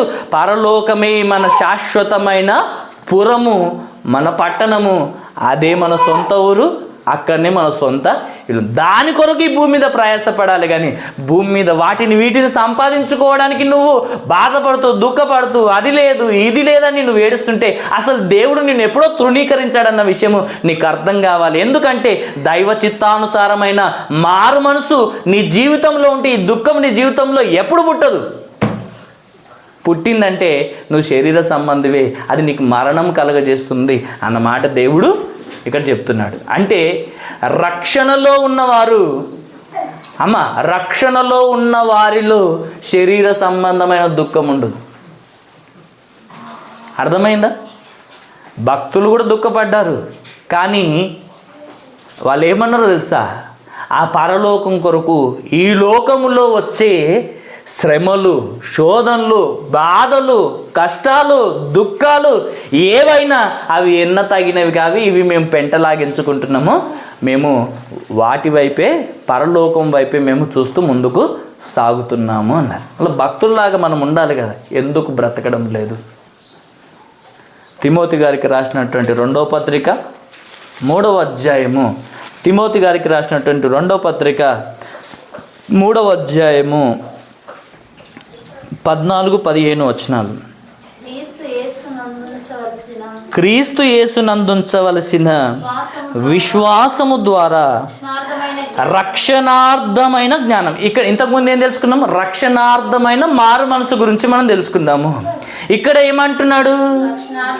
రక్షణార్థమైన జ్ఞానము. రక్షణార్థమైన మారు మనసు గురించి తెలుసుకుంటున్నాము. రక్షణార్థమైన జ్ఞానం గురించి కూడా ఇప్పుడు మనం తెలుసుకుంటున్నాం. రక్షణార్థమైన మారు మనసు ఉంటే శరీర సంబంధమైన దుఃఖము నీ జీవితంలో ఉండదు. ఒకవేళ అలాంటి దుఃఖం వచ్చినా దేవుని మీద భారం వేసి నువ్వు విశ్వాసంతో ముందుకు సాగిపోతావు. రెండోది, రక్షణార్థమైన జ్ఞానము నీ జీవితంలో కలగాలంటే ఏం చేయాలో ఇక్కడ దేవుని వాక్యము రాయబడింది. ఏమంటున్నాడు? క్రీస్తు యేసునందుంచవలసిన విశ్వాసము ద్వారా రక్షణార్థమైన జ్ఞానము నీకు కలిగించుటకు శక్తిగల పరిశుద్ధ లేఖనములను బాల్యము నుండి నీవెరుగుదువు గనక నీవు నేర్చుకొని రూఢి అని తెలుసుకున్నవి ఎవరి వలన నేర్చుకుంటేవో ఆ సంగతి తెలుసుకొని వాటి యందు నిలకడగా ఉండు. వాటి యందు నిలకడగా ఉండు అంటున్నాడు. వేటి యందు నిలకడగా ఉండాలంట? యేసుక్రీస్తు నందు ఉంచవలసినటువంటి విశ్వాసము ద్వారా రక్షణార్థమైన జ్ఞానం మనం పొందుకోవాలంట. ఏం పొందుకోవాలంట? ఆయన యందు విశ్వాసం ఉంచి ఆయన వలన మనము రక్షణార్థమైన జ్ఞానము పొందుకోవాలంట. ఆ జ్ఞానము పొందుకోవాలంటే ఏం చేయాలంట? రక్షణార్థమైన జ్ఞానము మనము పొందుకోవడానికి శక్తిగల పరిశుద్ధ లేఖనాలను చదవాలి అని లేదు, అక్కడ ఎరగాలి అని ఉంది. అక్కడ ఏం చేయాలంట? రక్షణార్థమైన జ్ఞానం కావాలంటే నిన్ను రక్షించే శక్తిగల లేఖనాలను నువ్వు ఎరగాలి, ధ్యానించాలి. ఆ లేఖనాలలో ఉన్న సారము నీకు అర్థం కావాలి. వాటి యందు నువ్వు నిలకడగా ఉంటే రక్షణార్థమైన జ్ఞానం విషయంలో నువ్వు వర్ధిల్లుతావు అన్నమాట ఇక్కడ వ్రాయబడింది. మూడో మాట, పేతురు రాసినటువంటి 2వ పత్రిక 3వ అధ్యాయము, పేతురు రాసినటువంటి 2వ పత్రిక 3వ అధ్యాయము 15వ వచనం. మరియు మన ప్రభువు యొక్క దీర్ఘశాంతము రక్షణార్థమైనదని ఎంచుకొనుడి. దేవుని యొక్క దీర్ఘశాంతము ఎలాంటిదంట? రక్షణార్థమైనది. ఎందుకు ఇక్కడ మరీ 3 మాటలను గుర్తు చేశానంటే ఆయన ఉద్దేశం ఏంటిదో నేను ముందే చెప్పాను. ఆయన ఉద్దేశం ఏంటిది? మనుషులందరూ రక్షణ పొంది సత్యమును గురించిన అనుభవ జ్ఞానము గలవారై ఉండవాలని ఆయన ఇచ్చయించుతున్నాడు, కోరుకుంటున్నాడు అన్న మాట మనం తెలుసుకున్నాం. కనుక ఆ రక్షణ పొందుకున్న వారు, ఆ రక్షణలోనికి వచ్చినటువంటి వారు ఎలా ఉండాలో మనము ఈ 3 మాటల ద్వారా నేర్చుకుంటున్నాము. అర్థమైందా? రక్షణార్థమైన మారు మనసు, రక్షణార్థమైన జ్ఞానము, ఆయన దీర్ఘశాంతము కూడా మన రక్షణార్థమైనదే. అంటే టోటల్గా ఆయన ఏది చేసినా మన రక్షణార్థమే చేస్తున్నాడు. మనము రక్షణ పొందుకోవడానికే ఆయన ఏదైనా చేస్తున్నాడు అన్న విషయము మనకు అర్థం కావాలి. అంటే వాక్యము మనకు తెలియజేస్తున్నా ఆ వాక్యము ద్వారా మనము ఏం తెలుసుకోవాలనుకుంటున్నాడు? రక్షణార్థమైన జ్ఞానం అనుకుంటున్నాడు. ఆ వాక్యం వినడం ద్వారా రక్షణార్థమైన మారు మనసు పొందుకోవాలని కోరుకుంటున్నాడు. అందుకొరకే దేవుడు మనం ఎన్ని పాపాలను చేసినా దేవుడు మన ఎడల ఎలా ఉన్నాడంట? దీర్ఘశాంతము వహిస్తున్నాడంట. ఆ దీర్ఘశాంతానికి గల కారణం ఏంటిదంట? ఆ దీర్ఘశాంతము, ఆ ప్రభు యొక్క దీర్ఘశాంతము నీ రక్షణార్థమైనదని నువ్వు ఎంచుకోవాలి. నువ్వు ఇంకా పాపం చేస్తున్నా శిక్ష నీ మీదకి రావడం లేదంటే ఆయన నీ ఎడల దీర్ఘశాంతము కలిగి ఉన్నాడు. ఈ దీర్ఘశాంతం ఎందుకు ప్రభు అంటే నువ్వు రక్షణ పొందుకోవాలి అని. ఎందుకంటే నువ్వు రక్షణ పొందుకోవడానికే నేను నియమించాను, కానీ నువ్వు నా ఉగ్రత పాలవడానికి నేను నియమించలేదు. కనుక నువ్వు నా మాట విని విశ్వసిస్తావని, నువ్వు ఎన్ని పాపాలు చేసినా నేను ఓర్చుకుంటున్నాను, సహిస్తున్నాను, భరిస్తున్నాను, నీ ఎడల దీర్ఘశాంతము కలిగి ఉన్నాను. అయినను నా దీర్ఘశాంతాన్ని, నా సహనాన్ని, నా ఓపికను, నా అనుగ్రహ ఐశ్వర్యాన్ని ఒకవేళ నువ్వు నిర్లక్ష్యం చేస్తే ఏమన్నాడు దేవుడు? ఏమన్నాడు? అసలు మనము తప్పించుకోవడము అసాధ్యము అన్నట్టుగా దేవుడు చెప్తున్నాడు. రోమిలోకి రాసిన పత్రిక తీయండి. రోమిలోకి రాసిన పత్రిక 2వ అధ్యాయము 3వ వచనం నుండి. రోమిలోకి రాసిన పత్రిక 2వ అధ్యాయము 3వ వచనం నుండి. లేదా డైరెక్ట్ 4వ వచనం చదవండి. లేదా దేవుని అనుగ్రహము మారు మనసు పొందుటకు నిన్ను ప్రేరేపించుచున్నదని ఎరుగక ఆయన అనుగ్రహ ఐశ్వర్యమును, ఆయన సహనమును, దీర్ఘశాంతమును నువ్వు తృణీకరించుదువా? ఏమంటున్నాడు? ఆయన దీర్ఘశాంతము నీ రక్షణార్థమైనది అని నువ్వు ఎంచుకోవాలి అని దేవుడు చెప్తుంటే, నా దీర్ఘశాంతము నీ రక్షణార్థమైనదని నువ్వు ఎంచుకోవాలి అంటున్నాడు. అందుకొరకే నీ ఎడల నేను దీర్ఘశాంతం కలిగి ఉంటున్నాను అన్న మాట దేవుడు చెప్తున్నాడు. అయినా మనం ఏం చేస్తున్నాము? ఆయన అనుగ్రహ ఐశ్వర్యం, ఆయన అనుగ్రహమును మారు మనసు పొందుటకు మనల్ని ప్రేరేపిస్తుందంట. ఆయన అనుగ్రహము ఎందుకొరకు మనల్ని ప్రేరేపిస్తుందంట? మనం మారడానికి మనల్ని ప్రేరేపిస్తుందంట. ఆయన అనుగ్రహం మనల్ని మారడానికి ప్రేరేపిస్తుంటే ఇప్పుడు మనం ఏం చేస్తున్నాము? వాక్యము ద్వారా దేవుడు మనల్ని అనుగ్రహించాలి అని అనుకుంటున్నాడు, మనల్ని క్షమించాలి, కనికరించాలి అనుకుంటున్నాడు. దేవుడు చెప్పే మాటలు విని అంగీకరించి ఆయన మాటకు సంపూర్ణ విధేయతను చూపించగలిగితే దేవుడు ఏం చేయాలనుకుంటున్నాడు? నిన్ను రక్షించాలి అని అనుకుంటున్నాడు. అయితే మనం ఏం చేస్తున్నాము? ఆయన అనుగ్రహ ఐశ్వర్యాన్ని మనము తృణీకరిస్తున్నామంట, అంటే నిర్లక్ష్యం చేస్తున్నాము. ఆయన సహనాన్ని మనము నిర్లక్ష్యం చేస్తున్నాము, తృణీకరిస్తున్నాము. ఆయన దీర్ఘశాంతమును కూడా మనము నిర్లక్ష్యం చేస్తూ తృణీకరిస్తున్నాము. ఇలా చేయడము ద్వారా ఏం చేస్తున్నట్టు? దేవుడిచ్చిన రక్షణను మనము నిర్లక్ష్యము చేస్తున్నట్టు. దేవుడిచ్చే రక్షణను మనము నిర్లక్ష్యం చేస్తున్నట్టు. అలా నిర్లక్ష్యం చేసే వారందరూ, అలా తృణీకరించే వారందరూ ఏమవుతారో రాయబడింది. నీ కాఠిన్యమును మార్పు పొందని నీ హృదయమును అనుసరించి ఉగ్రత దినమందు అనగా దేవుని న్యాయమైన తీర్పు బయలుపరచబడు దినమందు నీకు నీవే ఉగ్రతను సమకూర్చుకొనుచున్నావు అని అంటున్నాడు. ఏం చేసుకుంటున్నామంట? దేవుడిచ్చినటువంటి రక్షణను నిర్లక్ష్యం చేసి కాఠిన్యముతో మార్పు పొందని హృదయాన్ని ఒకవేళ మనం కలిగి ఉంటే దేవుడు అంటే ఏమంటున్నాడు? ఉగ్రత దినమందు నీకు నీవే నా యొక్క ఉగ్రతను సమకూర్చుకుంటున్నావు అన్నమాట దేవుడు ఇక్కడ వ్రాయించాడు.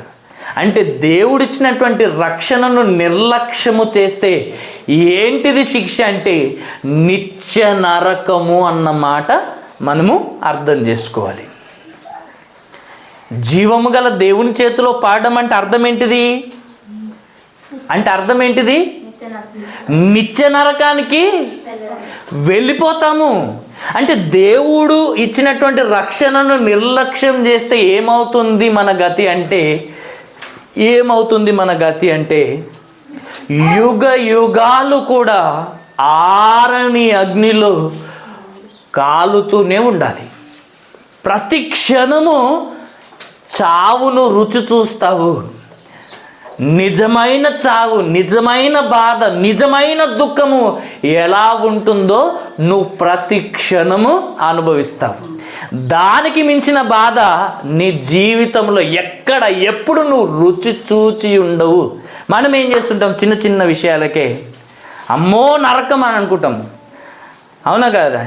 ఏదంతా పోల్చుకుంటాము? రాత్రి కరెంటు లేదనుకో, దోమలు విపరీతంగా కరిచినాయి అనుకో, అమ్మ పొద్దు మీకు నరకం చూసినట్టు. నరకం అంటే చిన్న దోమలతో పోల్చుకుంటావా నువ్వు? నరకం అంటే దేంతో పోల్చుకుంటున్నాం మనం? దోమలు కరిస్తే ఆ దోమలు కరవడంను బట్టి, ఆ బాధను బట్టి ఉబ్బరాన్ని భరించలేక నరకం చూసి అంటావు. ఇంత సింపుల్గా ఉంటుంది అనుకుంటున్నారు నరకం?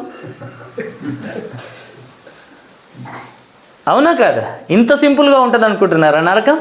ఇంకా ఒక మాట, ఒక మనిషి నిలువెల్ల తగలబెట్టుకున్న తర్వాత చర్మం మొత్తం ఊడిపోయి మొత్తము ఆ రక్తము, ఆ రసం అంతా మొత్తం కారుతున్నప్పుడు అది చూసిన తర్వాత మనం ఏమనుకుంటాం? అబ్బా ఆమె నరకం చూస్తుంది అని అనుకుంటాం.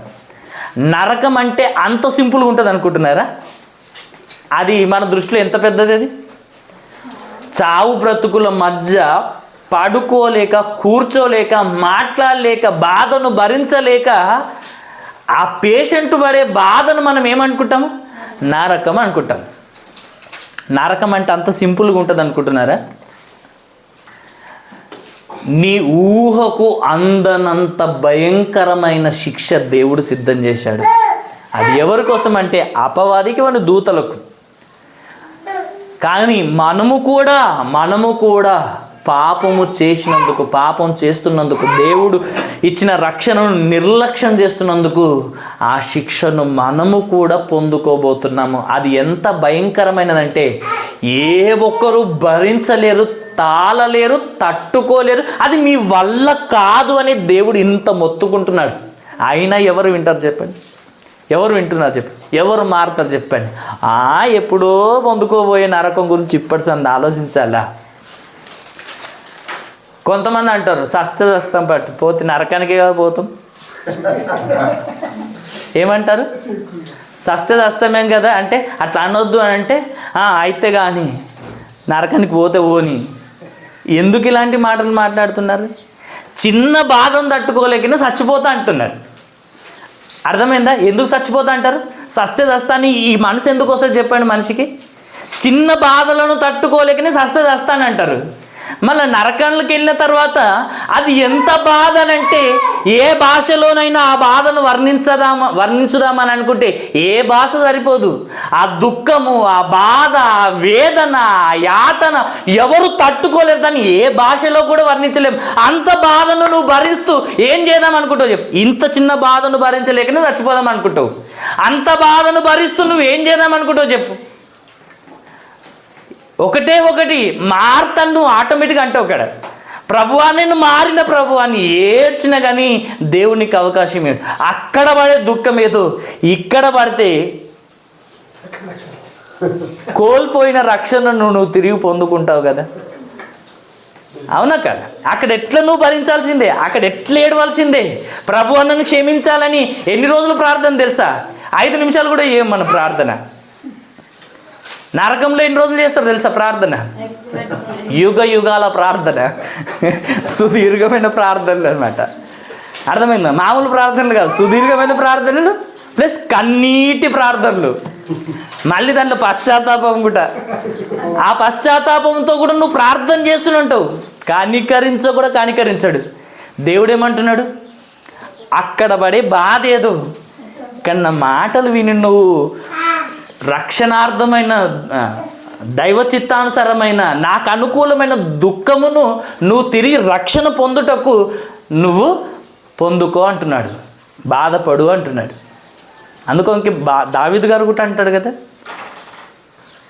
నీ రక్షణానందమును మరలా నాకు కలుగచేయి, కోల్పోయిన రక్షణను నాకు తిరిగి అనుగ్రహించు ప్రభు అని బ్రతిమాలుకుంటున్నాడు. ఈ రక్షణను నిర్లక్ష్యం చేస్తే ఎంత బాధ ఉంటుందో మీరు చనిపోతే కానీ మీకు అర్థం కాదండి. భూమి మీద ఉన్నప్పుడు ప్రతి ఒక్కరు నిర్లక్ష్యం చేస్తారు, కానీ చనిపోయిన తర్వాత దాని పర్యావసానము మీరు భరించలేనంత తీవ్రంగా ఉంటుంది. దానిని మీరు తాళలేరని దేవుడు మనకి మాటలు చెప్తున్నాడు. ఆ దుఃఖం ఏదో ఇప్పుడు పొందుకుంటే సరిపోతాయి కదా. దావీదు గారు కూడా కోల్పోయాడు, దేవుడిచ్చిన రక్షణను కోల్పోయాడు. అందుకొరకు ఎంత ఏడుస్తున్నాడు తెలుసా? ఆయన ఏడుస్తే ఏమైందంటే తెలుసా? పరుపే తేలిపోయేంతగా ఏడ్చాడంట. ఏడ్చి ఏడ్చి కళ్ళు లొట్టలు పడే పరిస్థితి వచ్చిందంట ఆయనకు. అంతగా ఏడుస్తున్నాడంట. దినమంతా నా ఆర్తధ్వని దేవునికి వినిపిస్తూనే ఉన్నాను అంటున్నాడండి. ఆర్తధ్వని అంటే ఏడుపు, ఏడ్చుకుంటూ ఆయన యొక్క ప్రార్థన ఆయనకు వినిపిస్తున్నాడు. ప్రభువా నన్ను క్షమించండి. ఎంత పశ్చాత్తాపడదంటే నిజంగా అంత పశ్చాత్తాపడిన వాళ్ళు నాకు బైబిల్లో ఎవరు కనిపించలేదండి. తప్పు చేశాడు, బట్ ఎందుకంటే ఎంత పశ్చాత్తాపం పొందాడంటే అంత పశ్చాత్తాపం పొందాడండి. క్షమించాడా? కోల్పోయిన రక్షణానందమును మరలా ఇచ్చాడు. నీ పరిశుద్ధాత్మను నా యొద్ద నుండి తీసివేయకుమని ప్రార్థన చేశాడు. మన నుండి ఎప్పుడో ఆరిపోయింది. పరిశుద్ధాత్ముడు ఎప్పుడో మనలో ఆరిపోయాడు. ఇప్పుడు మనం చేయాల్సిన ప్రార్థన, కోల్పోయిన నీ రక్షణను నువ్వు తిరిగి పొందుకోవడానికి నువ్వేం చేయాలి? ఇప్పుడు దేవుని సన్నిధిలో పశ్చాత్తాపడాలి, ఏడవాలి. నీ హృదయాన్ని చించుకొని నువ్వు దేవుని సన్నిధిలో పశ్చాత్తాపడాలి. బట్టలు చింపుకుంటేనే ఎంతో బాధ ఉందని మనం అర్థం చేసుకుంటాం, అవునా కదా? ఇప్పుడు హృదయాన్ని చింపుకొని నువ్వు దేవుని సన్నిధిలో ఏడవాలి. ఏడవకపోతే దేవుడిచ్చిన అవకాశాన్ని నువ్వు చేజార్చుకుంటున్నట్టు అని అర్థం. అర్థమైందా? కాబట్టి అక్కడనే ఏడుస్తాను, నేను ఇక్కడ ఏడవనంటే ఎవరు కూడా దుఃఖపడకండి, ఎవరు కూడా ఏడవకండి, ఎవరు కూడా దేవునికి ప్రార్థన చేయకండి, క్షమించుమని కూడా దేవుని అడగకండి. ఎందుకంటే మార్పు పొందని నీ కాఠిన్యమైన హృదయం ఏం నిన్ను ప్రేరేపిస్తుంది? ఎలా ప్రేరేపిస్తుంది అంటే ఉగ్రతకే ప్రేరేపిస్తుంది, కానీ మారు మనసుకు నిన్ను ప్రేరేపించదు. ఇలాంటి మనసు, ఈ కాఠిన్యమైన మనసు ఎలాంటిదంటే దేవుని అనుగ్రహేశ్వర్యాన్ని నిర్లక్ష్యం చేస్తూ తృణీకరిస్తుంది, ఆయన సహనాన్ని తృణీకరిస్తుంది, ఆయన యొక్క దీర్ఘశాంతాన్ని కూడా తృణీకరిస్తుంది అని దేవుని వాక్యం సెలవిస్తుంది. కాబట్టి మనం అలాంటి స్థితిలో ఉండకూడదు అని దేవుడు మనం మారు మనసు పొందడానికి ఈ మాటలు మనకు జ్ఞాపకం చేస్తున్నాడు. చివరికి వచ్చేద్దాం, ముగింపుకి వచ్చేద్దాం, సమయం అయిపోయింది. ఒకసారి పేతురు రాసినటువంటి మొదటి పత్రిక 2వ అధ్యాయము, పేతురు రాసినటువంటి మొదటి పత్రిక 2వ అధ్యాయము 1వ వచనం నుండి మనం చదువుకుందాం త్వరగా. ప్రభువు దయాళుడని మీరు రుచి చూచి ఉన్న ఎడల సమస్తమైన దుష్టత్వమును, సమస్తమైన కపటమును, వేషధారణను, అసూయను, సమస్తమైన దూషణ మాటలను మాని ఏం చేయాలంటే ఇప్పుడు పశ్చాత్తాపపడాలి. రెండవది ఏమంటున్నాడు? సమస్తమైన దుష్టత్వమును నీలో నుండి ఏం చేయాలంట? విసర్జించుకోవాలని దేవుడు చెప్తున్నాడు. నీలో ఉన్న సమస్తమైన దుష్టుని యొక్క తత్వాన్ని, దుష్టుని యొక్క గుణాలన్నింటినీ కూడా నువ్వు దేవుడు మాట్లాడుతున్న ఈ సమయం అందే నువ్వేం చేయాలంట? విడిచిపెట్టేసుకోవాలి, వాటిని మానేయాలి, వాటిని విసర్జించాలి అంటున్నాడు. సమస్తమైన దుష్టత్వాన్ని నువ్వు విసర్జించాలి అంటున్నాడు. సమస్తమైన కపటమును కూడా మనం ఏం చేయాలంట? మానివేసుకోవాలి. కపటమైన మనసు మన జీవితంలో ఉండకూడదు. బయటకు ఒక విధంగా మాట్లాడుతూ లోపల ఒక విధంగా ఉండేవారిగా మనం ఎంత మాత్రము ఉండకూడదని చెప్తున్నాడు. సమస్తమైన కపటమును కూడా మనం విడిచిపెట్టాలంట. వేషధారణను, ఇది చాలా ప్రాముఖ్యమైనది. నటించే గుణాన్ని నువ్వు విసర్జించు. ఎందుకంటే నువ్వు నటిస్తున్నావు అనుకో, నీకు క్షమాపణ కూడా ఉండదని దేవుడు చెప్తున్నాడు. ఏమంటున్నాడు దేవుడు? పాప క్షమాపణ ఉండదు. అట్టి వాణ్ణి దేవుడు ఏమంటాడంటే ఉమ్మివేస్తానంటున్నాడు, కానీ వాడిని అంగీకరిస్తానని దేవుడు ఎక్కడ కూడా వ్రాయించలేదు. అమ్మ, మీకు అర్థమవుతుందా ఏమంటున్నాడు దేవుడు? అలాంటి వారిని నేను విసర్జిస్తాను, కానీ నేను అలాంటి వారిని అంగీకరించను, స్వీకరించను అంటున్నాడు. 2 పడవల మీద కాలు వేసిన వారి పరిస్థితి ఏమవుతుందంటే ఖచ్చితంగా నీటిలో పడిపోతాడు. అవునా కాదా?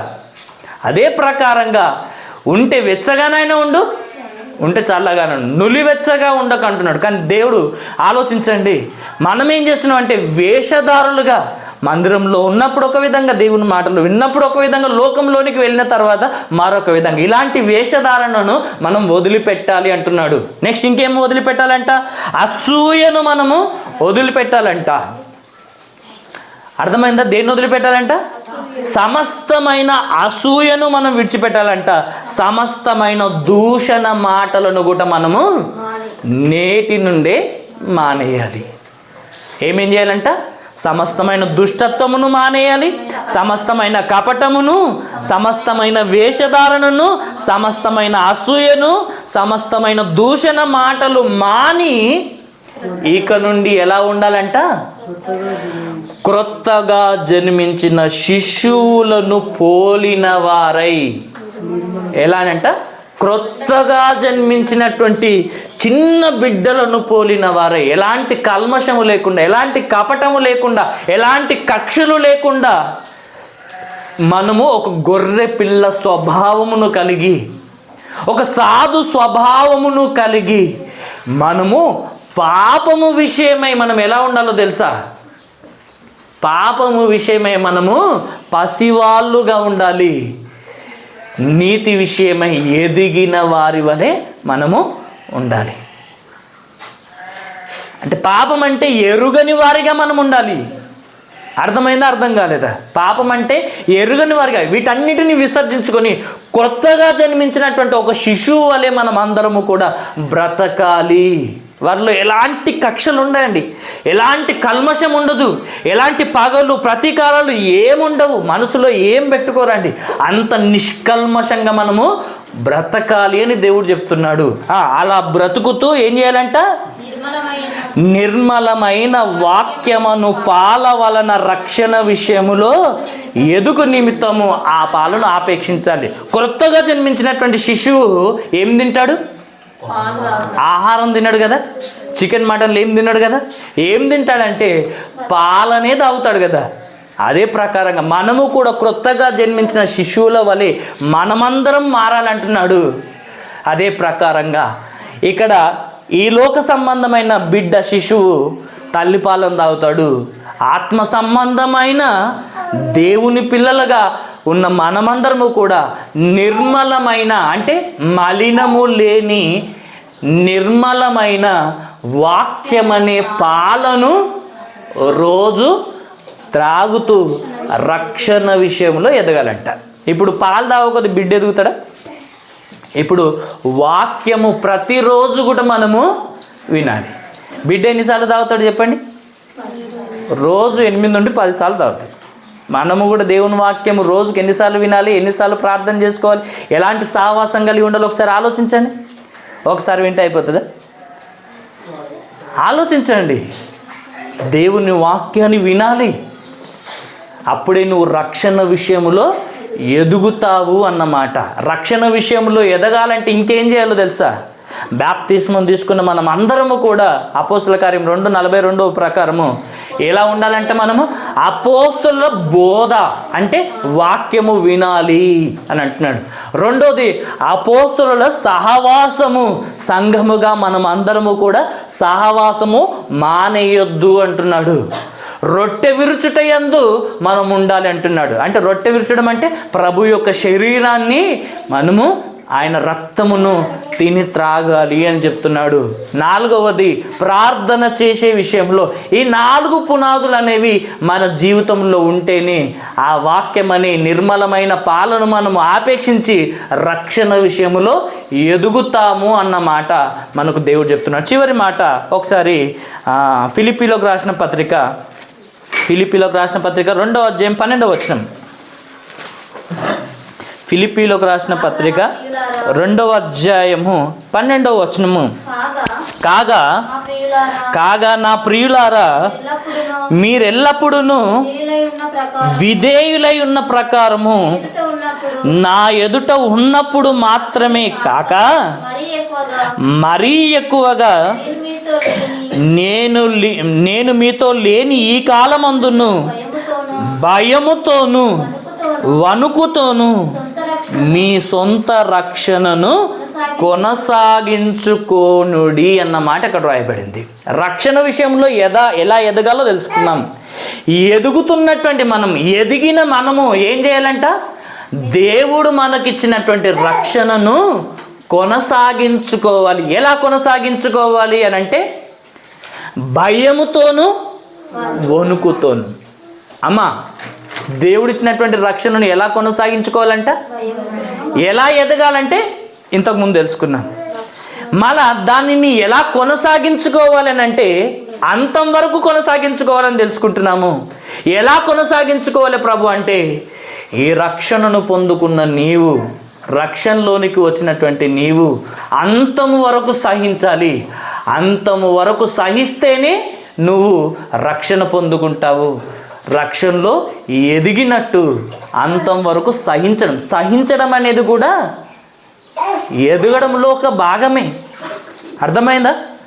సహించలేవనుకో దేవుడిచ్చిన రక్షణ నువ్వు పోగొట్టుకుంటావు. సహిస్తే ఆయన ఇచ్చిన రక్షణను నువ్వు కొనసాగించుకోగలుగుతావు. ఎలా కొనసాగించుకోగలుగుతావు అంటే భయముతోనూ వణుకుతోను. అంటే దేవుడిచ్చిన రక్షణను ఎలా కొనసాగించుకోవాలంట? మనుషుల ఎదుట ఉన్నప్పుడు మాత్రమే కాదు, మనుషుల ఎదుట లేనప్పుడు కూడా దేవుడు మీకు ఇచ్చినటువంటి మీ సొంత రక్షణను భయముతోనూ వణుకుతోనూ కొనసాగించుకోవాలంట.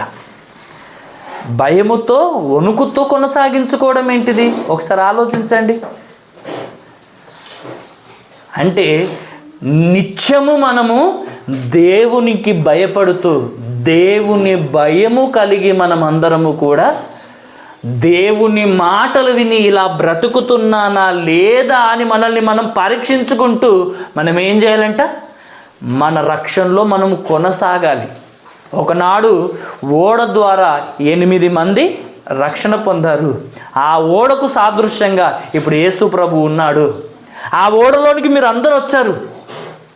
ఇప్పుడు లోకం అనే సముద్రంలో మునిగిపోకుండా ఉండడానికి ఇప్పుడు ఈ ఓడనే నిన్ను కాపాడుతుంది. మధ్యలో నేను దిగుతాను అని అంటే ఎవరు నాశనం అవుతారు చెప్పండి? లోకంలోనికి వెళ్తే ఎవరు నాశనం అవుతారు?